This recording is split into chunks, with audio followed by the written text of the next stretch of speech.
अस्सलाम वालेकुम। अनोखी कहानियाँ 76 के नए एपिसोड में मैं आप सब दोस्तों को दिल से खुश आमदीद कहता हूँ।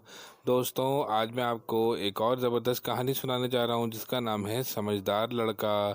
एक दफ़ा का जिक्र है कि एक लड़का जिसका नाम अमजद था, वो अपने माँ बाप का इकलौता लड़का था। माँ बाप की हर बात मानता था। इस वक्त अमजद की उम्र 15 साल थी। अमजद अपने बाबा के साथ रोज़ खेत जाता, उनका हर तरह के काम में हाथ बटाता, पूरी पूरी मदद करता। सारे महल्ले वाले भी इससे बहुत खुश थे। एक दफ़ा क्या हुआ कि बाबा की कपास की नई फसल लगी थी जो हर रोज़ रात के वक्त चोरी हो जाया करती थी। ऐसा करते करते बाबा का खेत तकरीबन आधा साफ हो गया था।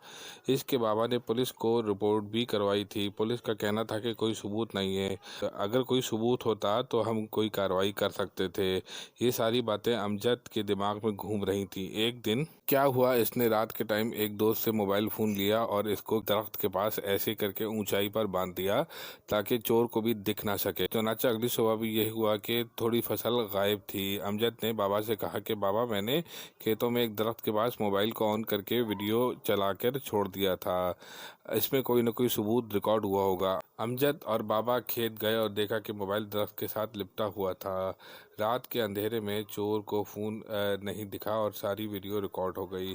चुनाचा अमजद के बाबा ने मोबाइल उठाया और वीडियो चेक करी, और वीडियो चेक करने के बाद सारी वीडियो रिकॉर्डिंग पुलिस को सौंप दी। इससे अमजद के बाबा की खेतों का चोर पकड़ा गया।